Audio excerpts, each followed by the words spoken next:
Hey, everybody, welcome to the Dream Big podcast. Hope it's been a good week. And sometimes it's just good to take a pause and think about something beautiful, like some beautiful music, maybe a new artist that you haven't heard of before.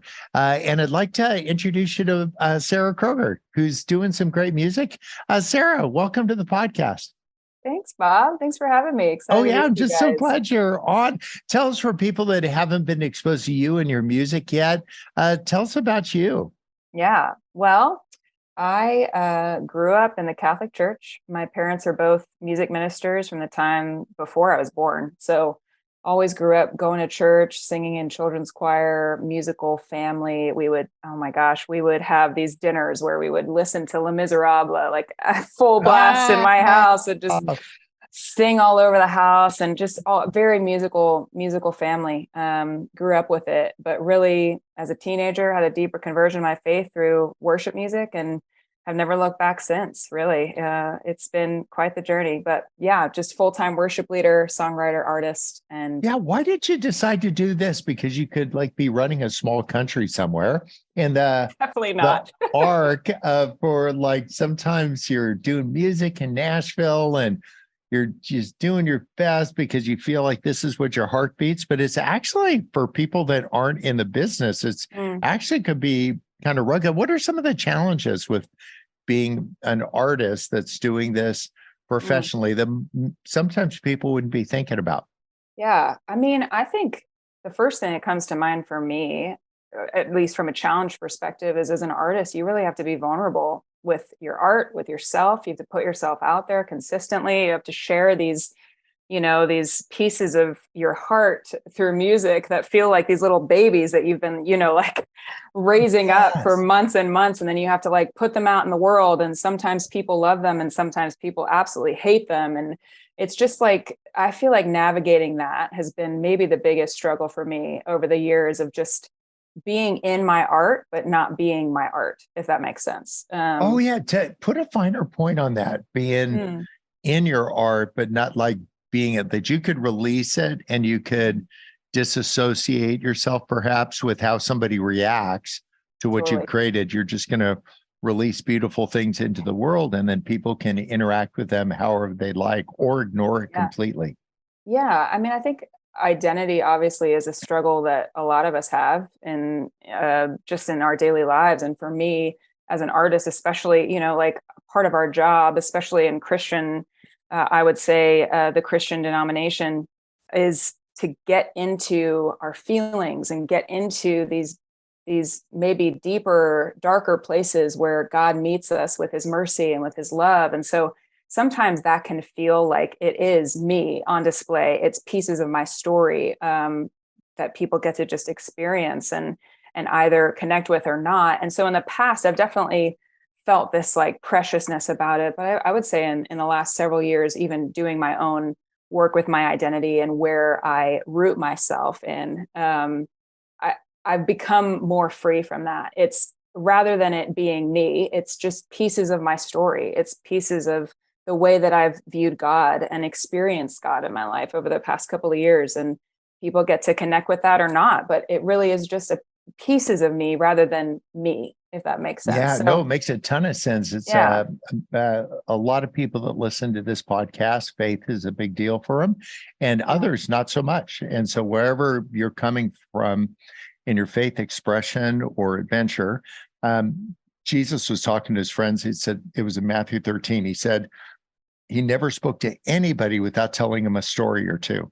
mm, And I like that. A little bit later, one of his friends said, like, why are you always telling parables? And the crazy part is, he said, it's so they won't understand. Isn't that crazy? So you think of the parables kind of like a metaphor for life is like a basket of laundry. But he said, I speak that if it's for them, they're going to get it. And if it's not for them, they're not going to yeah, get it. I would think as a singer songwriter, it'd be like, I sing parables. And mm, then if it's for you, you're going to get it. And yeah, if it isn't for you, if you want to tap your yeah, foot or turn the channel, it's like, I'm yeah. just going to release, I'll say true stuff. And then you just decide how you're going to interact with that. Exactly. That's a great way of describing it. I Yeah. really love that. I Yeah. was talking to somebody that just this last couple of days, and they said, I want to be a speaker. Mm, And they said, tell me about being a speaker. And I said, well, it's actually kind of a weird career choice. I'd be a speaker because you feel like you have something to say. mm, Don't be a speaker and then try to come up with something to say. mm, Say, I'm a speaker because I've got something to say. I've got a message. I'm Paul Revere. I'm going to mm, get this message out to somebody who needs it. I would think does the same apply to a musician that mm. you write music because you've got something to say in music, in lyric, in Yeah. like instrumentation. I feel like I've got this art. And then if people misunderstand the story, I'm actually okay with that. Is that okay with you if people Yeah. misunderstand what you do? Definitely. I mean, all the time, I feel like I have people who write to me and say, this song hit me in this season because of this specific thing I'm walking through. And it had nothing to do with why I wrote the song. And I think that's one of the most beautiful things about art is that it can kind of like take on a different form on people's lives depending on what they're Mm. walking through. And in order to do that, you have to be vulnerable and you have to release it. You just have to get it out into the world and allow it to take on a life of its own, and connect with people in the way that it needs to. And so I think that's been the most exciting part about being an artist for sure, is releasing these songs that just feel like they're in me, or sometimes they get downloaded. It just depends on the moment, but releasing these pieces, these little reflections of how, for me as a Christian artist, how God has been moving in my life, and seeing how that makes its way into other people's stories. It's such a privilege, really, to be Yeah, able I to do think that. we first became acquainted because somebody else had said that Mm, was important in my life, said like, oh, man, I heard this song, Belovedness, yeah. from this artist. And man, if I'm just telling you, if you're stuck in traffic or on a jog, when you get home or get back to something, drop somebody a note. Just say, way to go. Give people a high five with the beautiful stuff they're releasing, because a bunch of the gray water is going to come their way. And what we need to do is just lift people up who are doing that, creating. And it's not lost on me that you open up your Old Testament, it starts with God creating. Mm, And then the second thing he did is he didn't try to control what he just created. And mm, while he's in control over it, he doesn't control it, he influences us. And so, what I think about with your art, you create and then say, I'm not going to try to control it. I hope that this will influence someone. And yeah. I think about that when I write books all the time. I'm not doing it Beautiful. for the applause. I mean, because if you want applause, join the circus, right? But you do Definitely. it because you have something to say Mm, it's worth hopefully saying, and that we have a limited period of time to get it said. And so exactly. I don't want to take these things. I've got you by a couple of years. I think I got you by a generation. But to not try to go to the grave with these things. Have you ever met somebody who Mm, had a great recipe for, I don't know, whatever it was, pound cakes or cookies or something? They go like, this is a family recipe. I'm not telling you what's yeah. in it. I'm taking it to my grave. I actually saw a picture of this headstone, and it had her recipe on it. Instead of her name and her dates, it just put the fudge Oh my recipe. gosh. And so she literally took that to the grave with her. But what if you Mm, have, and you're listening to this, you've got something to write, you've got something to sing, you've got something to offer. It's a talk you need to give, or the beautiful thing of just saying hello to people and way to go. yeah. Paul to Timothy, take a genuine interest in other people's welfare. Boy, Mm, just do that. Whether you put that to music or not, it's going yeah. to resonate in people. That's a page turner. There's Yeah. people that cared. Who's I somebody love that's that. was pivotal to you Mm. along the road? Somebody that took a genuine interest in you along the way. Yeah, I would say my friend Matt Maher. He's a fellow artist. Oh, will you give him a high five when you see I him? I love absolutely that will. guy. Yeah, He's a great friend to me. He's been a wonderful yeah. mentor along the way, He's a and good egg. he's yeah, salt of the earth kind of guy. So definitely Matt, I would say, has led the way in a lot of ways. And Matt, I think probably had some folks misunderstand or try to Mm. reconcile verbally. I'm trying to put this nicely. People to have like his upbringing in Roman Catholicism, and then to, as people are trying to navigate that, to say, well, what does that mean to me, and Yeah. all that. I just want people who take a genuine interest in other people say, what does that mean to you? They don't say, how do I feel about it? Say, how do you feel about it? What are Mm. you learning? And I think sometimes our friends that come from different faith traditions or even faith expressions within a tradition Yeah. are trying to find a shelf for these things. And that's an okay thing to do. But I would say be really mindful of what you say to Mm. people that are expressing their faith and their love and their experience, because they have a different background, a different, kind of setting for their life than you do. And Totally. it's a nice way of saying the stupid shelf has a lot of things on it to say, and it's always at waist height. There's all kinds of stuff. I want to Easily reach up. accessible. I want to reach up a little higher to say, the stupid shelf says, say this. Say, what if you reach up a little higher? Yeah. How is that? How have you navigated that in your Yeah. own journey and adventure? Like That's people yeah. understanding or misunderstanding the origins of your belief Mm. system, and tell me about Yeah. that. That's a great question. Back in my college days, I actually had a lot of friends, Protestant friends, who actively tried to convert me every single week of college.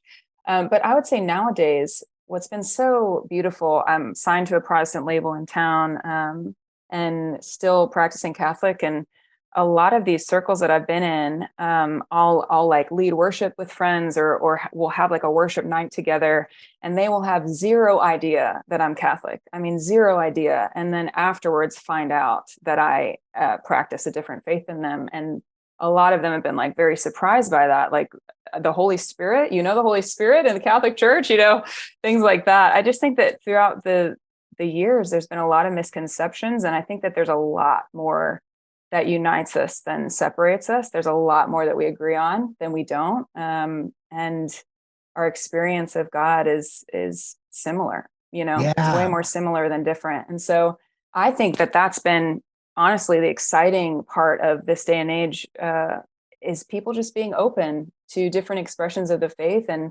being willing to take a seat at the table with someone who maybe didn't have the same way of practicing their faith when they were younger, but just willing to hear different perspectives, different ways of doing things, and finding the common ground versus Yes.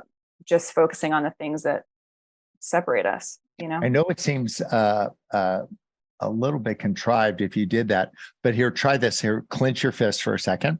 Like clench your fist. Be like, we could talk about grapefruits, and I could get mad about like old people eat grapefruits and they're lousy and they're huge and they're whatever.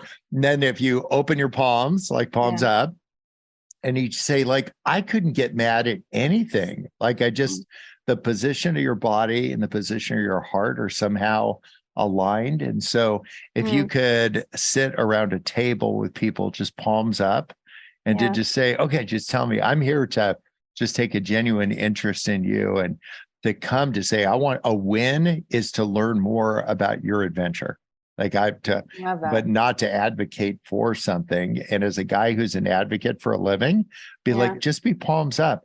You want awesome advocacy, taking a genuine interest in other people is great advocacy. I'm thinking of that Matthew 16, the who do you say I am section. It's like, and he said like, well, Simon Peter said, well, some say you're a teacher, and be like, he was awesome. And he said, some say you're a prophet, and be like, yeah, that too. And then Jesus said, so I'm God. And then he tells them, don't tell anybody. For all my evangelical friends, it just blows their mind. And the next verse kind of gives the context that it isn't flesh and blood, but it'll be the Spirit of God that reveals who Jesus is. And so if we could trust a little bit on the Spirit of God more than we do on the talking points, that verse, but make a defense for the hope that's within you. So for people that go like, Yeah. wait, warning, somebody believes something different than me, then they stop reading there and they're ready to be Jesus's lawyer. Yeah. If you read, then it says, but do it with kindness and respect. And I don't care if you're talking to whoever it is, insert here, but if we could just have that kindness and respect, like that's the aroma of Christ. So what do you do when somebody is difficult? Because we're all difficult. I mean, none of us are as lovely as we think we are. But what do you do when somebody's difficult? For me, I just don't engage them. I just be like, wow, that's a bunch for a stranger. Like somebody will kind of call up, and somebody asked me if I was watering down the gospel in my book. I'm like, yes. I want to make it for thirsty people. And if you're not thirsty, you're going to hate this. So what do you do when somebody is kind of like, do you recoil? That would be Sweet Maria Goff would be like, yikes, and run. Or do you get like mean like a rattlesnake? I'm not going to tell you my sister's name, but like how do you deal with that? Well, as a 9 on the Enneagram, I tend to shut down with conflict, but I'm working on that. I'm working actively on rooting out what my therapist calls peace faking in my life, because that's a great phrase. We got to hover peace faking. Yeah. Oh, I like that. Yeah. Instead of peacemaking, because that's what a lot of Enneagram people talk about with 9s, it really is peace faking, and it's not actually fostering real peace. We're just trying to avoid conflict at all costs, but that doesn't actually solve anything. That doesn't make anyone feel loved or seen. It actually just makes it worse, and a lot of times puts a Band-Aid on a problem, and then it just festers, and that wound gets infected, and then it comes out in other ways in your life. I mean, it's a nightmare, at least for me, that I've realized about myself, my tendencies. And so, I mean, I definitely, if someone's coming at me hot, I will take a step back and just be like, I think you need to just take that somewhere else, calm down a little bit. But I think what I really try to do these days is just like understand that people are complicated, just like me. I'm complicated. And some days, some people are having a really rough day. I have no idea what could be going through that person's heart, mind, life, whatever it might be. They might have just gotten the worst news of their life, and for whatever reason, they're taking it out on you. And so I guess what I've been trying to do is just have more mercy for myself and towards other people, and really try to embody that as best as I can. I'm not always great at it. But I'm really trying to be more honest with myself and with others. And like I say, rather than peace faking, I'm really trying to build true peace in my life. And sometimes that means conflict.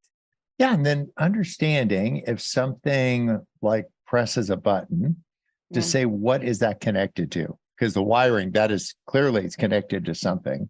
Exactly. It might be feeling rejection, or feeling uncertainty, or feeling betrayed, like there's being misunderstood, and then there's being betrayed. And it's only happened to me once or twice. But even saying that word, to feel betrayed in a friendship, you'd be like, oh, yikes. Like that has some shelf life. But I don't want to walk around with that on my shoulders.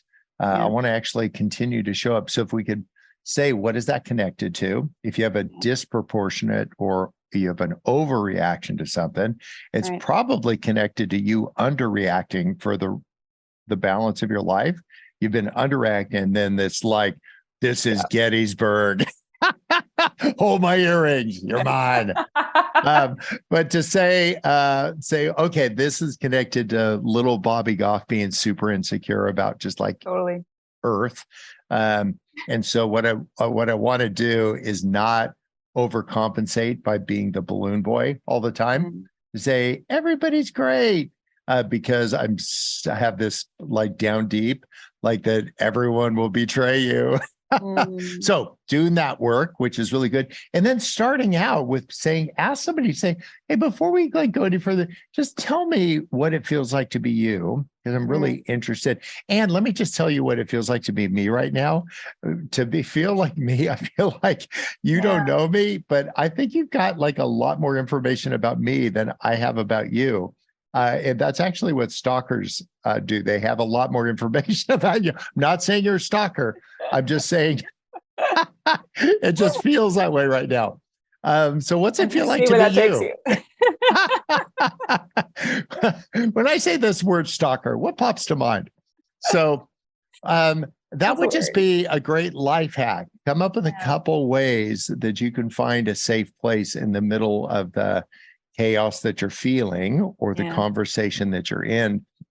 Is like, could we just like hit pause? I think when you said that Yeah. idea, a little reflection, this is peace faking right now. Yeah. I don't want to do that yet. I don't want to. I know when people meet you, they'll be super eager to me, like, oh, I get to talk to her. Yeah. And if you just the person right in front of them, just go all in your grill about something to say, I need to like show up right now for Yeah. this is one in one for this person that's in front of me. I don't want to be still working out what was said with the last person. How do Yeah. you do that? Mm. Grace. I don't know. The Yeah. Holy Spirit, breathing. And honestly, I feel like a lot of this work is internal self-awareness work, Yeah. really trying to, and not to be self-inflated, not to just be thinking about yourself constantly, right? That's kind of like not what I'm talking about. I'm talking about being willing to dive deep into what makes Sarah tick, what makes Bob tick, what experiences have I had that could have led me to feel, attacked in this way, or what am I reacting to? Like you're saying, like paying attention when, something gives you a rise, or when you feel like the hairs on the back of your neck standing up, like what is that? Not just letting that happen to you and moving on and trying to forget about it, but actually being like, no, what is that? What is that pressure point for me? And how can I, at least from a Christian perspective, how can I ask Jesus to come into this mess with me and walk with me through that healing, and truly find freedom in Yeah. life, to be yourself, to not try to be somebody else, to not be someone that you're not, to be who you were created to be and be that fully in life. And I think that's the journey that I've been on pretty intentionally over the past couple of years. It's not easy. It's not always fun. But really trying actively to do that has changed my relationships. It's changed my life. It's changed the way that I'm an artist and the way that I write songs. And so that's my encouragement to anyone who's listening today is like, if you have things that come in your life, that go on in your life, and you're like, why do I react that way? Why did that happen? Spend some time with it. Find a therapist, find someone to talk to, like dive into those things. Jesus came that we'd have life abundantly, John 10:10, that we would have it abundantly. I truly believe that a part of that is knowing ourselves and learning to love who God made us to be and Yeah. living out of that. Sometimes there's a story that you made up. It usually start out, I will never, like Mm, if you got your heart broken in high school, I will never love again. And so you yeah, made up a rule, and you made up a rule because your really fragile heart needed that kind of scaffolding around it for a moment. But mm, then all of a sudden, fast forward, and you're in your 20s or 30s or 40s, and you don't go to depth in any relationships. And it's because you yeah, made a rule that if it was ever true at all, it's certainly not true now. And so we yeah, need to just like that scaffolding is like turned into a prison cell. It was yeah, really helpful, but it ain't helpful anymore. We got to like kind of, they call it in construction, strip the forms. We mm, need to say those forms were helpful to keep the cement when it was wet, but you need to strip the forms. yeah, So I think for each of us to come up with a couple things that might be personal practices, but then something that we can control is to curate a group of friends who know you really deep. So you show up yeah, at a concert or you got your ears pinned back on something, a life event, that you have yeah, a couple people that God doesn't pass us notes, he gives mm, us each other. And so mm, like that's something we can like control. I'm going to cultivate a couple really deep friendships that know where my pain points are. And so I could just call in a real shorthand from the tour bus say, Yeah. oh, that happened again, Yeah. and that they would know you. Have you done a pretty good job on that? How would you rate yourself in cultivating some of those friendships? Yeah. I think I definitely have a few of those friendships for sure that I can just call at the drop of a hat, and they just know. They just know to pick up. I think it also can be difficult as an artist sometimes to find consistency and a rooted system. And so that's one of the things, that's one of my goals for this year really, is to continue to root myself. My husband and I travel a lot back and forth, whether it's on the road for ministry, but then we also have a house in Florida and a house in Nashville. We're just always on the road because of our various jobs. And so it can feel really difficult to feel rooted, but I'm working on that right now, really trying to root myself both in community and just in life routine kind of things that I can take with me wherever I go. So, yeah. Sarah, I'm just so glad you spent a couple minutes with us. And if you've been listening in, and you evidently have been, then what I want you to do is not, if something pinged you, don't just agree. Like Jesus never asked a single person I've found to agree with him, but say, this is what I'm going to do about it. And so maybe it's cultivating a friend. Maybe what you do when you get back from the jog, or you do it hands-free in your car, but call a friend. Just say, hey, would you be one of that tighter circle of friends? Now we're like making some moves. But agreeing feels like you're making a move. It ain't making a move. So call that friend, right? Send that text, write that email. But that thing that just says, could we go a little deeper? Could I kind of bring you on the inside? Dome of silence. I don't want you to fix me. I just need you to be my friend. Well, what a treat. Sarah, you have a song that I got introduced, Belovedness. Yes. How do people find you on Spotify and everywhere else?